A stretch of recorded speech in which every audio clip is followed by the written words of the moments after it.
Hello everyone, जय श्री कृष्णा, राधे राधे। तो कैसे हैं आप सभी। स्वागत है आपका मेरे इस यूट्यूब चैनल पर, जिसमें मैं अपना डेली स्टडी प्लान आपको बताती हूँ कि आज मैंने क्या पढ़ा, क्या नया सीखा। और आज मेरा उसी स्टडी जर्नी का डे 8 है। तो चलिए मैं बताती हूँ आज मैंने क्या नया सीखा। तो आज मैंने पढ़ा हिंदी में टॉपिक शब्द शुद्धि।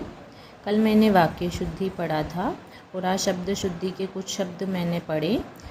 यहाँ से हर बार 2 से 3 क्वेश्चन जनरल पेपर में पूछे जाते हैं वाक्य शुद्धि और शब्द शुद्धि से। तो उसके बाद इंग्लिश में मैंने जो आज टॉपिक पढ़ा वो पढ़ा इडियम्स, जिसे ट्रिक की सहायता से आसानी से लर्न किया जा सकता है।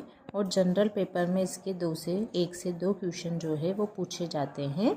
तो मैंने ये आज नए 10 इडियम्स जो है वो लर्न कर। मैथ्स में मैं पढ़ रही थी ग्रुप थ्योरी, जिसमें मैंने ग्रुप और सब ग्रुप पढ़ लिया है। आज मैंने साइक्लिक ग्रुप पढ़ा है।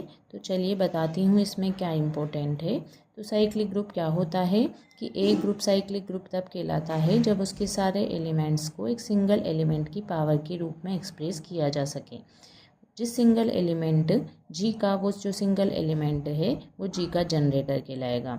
जैसे एक एग्जांपल से समझते हैं कि एक ग्रुप है 1 - 1 आयोटा माइनस आयोटा।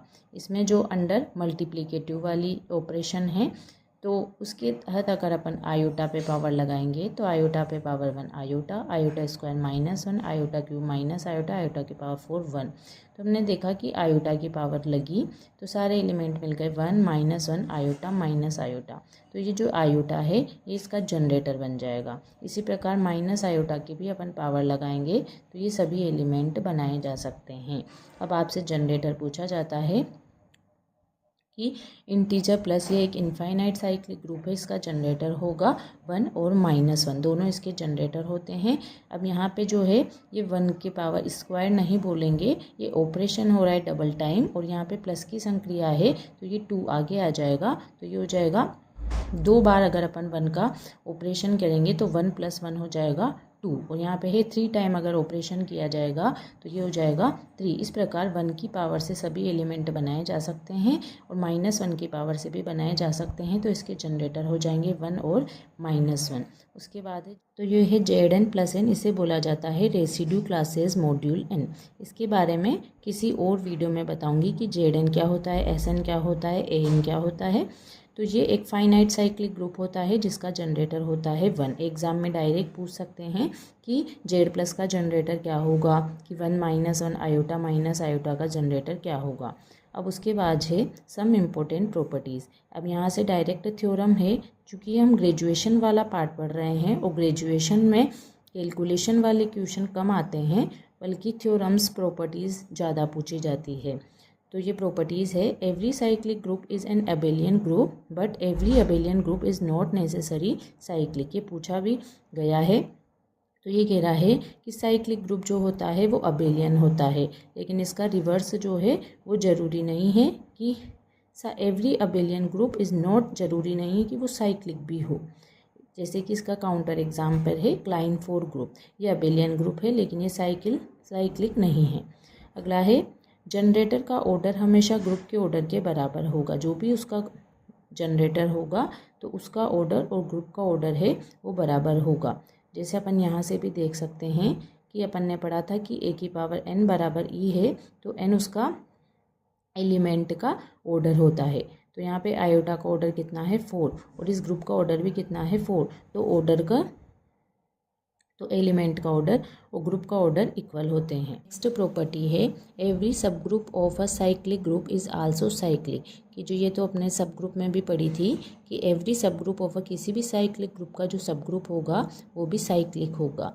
फिर उसके बाद ये है कि नंबर ऑफ जनरेटर निकालना। अगर किसी फाइनाइट साइक्लिक ग्रुप का ऑर्डर n हो तो उसके कुल जनरेटर की संख्या φn से रिप्रेजेंट की जाती है। इसको यूलर फाई फंक्शन बोलते हैं। अब इसका फॉर्मूला कैसे होता है कि कोई भी आपको ऑर्डर देगा, आपको उसके प्राइम फैक्टर करने हैं। उसके बाद ये उसका फॉर्मूला होता है कि n, जो ये इसका ऑर्डर है 1 - 1/P1, 1 - 1/P2। ये P1 P2 इसके आप प्राइम फैक्टर करोगे तो उसमें मिलेंगे। जैसे Z10 के जनरेटर पूछा है तो n की वैल्यू है यहाँ पे 10 के प्राइम फैक्टर करेंगे तो 2 × 5 होगा। तो एक P1 हो जाएगा 2, P2 हो जाएगा 5। इनकी पावर हो उसका कोई फ़र्क नहीं पड़ता है। जैसे कोई और संख्या लेंगे और उनमें यहाँ पे पावर भी रहती है, तो हमें केवल इनसे मतलब है। तो 10 मल्टीप्लाई 1 माइनस 1/2 1 माइनस 1/5, इसको जो सब सोल्व करेंगे तो इसका आंसर आएगा 4। तो जनरेटर निकालने का क्वेश्चन भी बहुत से PYQ में देखा है मैंने। उसके बाद है किसी भी इनफाइनाइट साइक्लिक ग्रुप के पास सिर्फ और सिर्फ 2 जनरेटर होते हैं। जो इनफाइनाइट है, जैसे जेड वाला देखा था तो उसके 1 और -1 थे।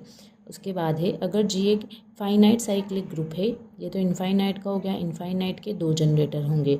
लेकिन अगर फाइनाइट साइक्लिक ग्रुप है और उसका ऑर्डर n है, तो कुल सब ग्रुप की संख्या में, यहाँ पे सब ग्रुप पूछा है, जनरेटर नहीं है, तो सब ग्रुप क्या होते हैं, जो उसके डिविजर्स है उतने ही सब ग्रुप बनेंगे। अब क्वेश्चन देखते हैं।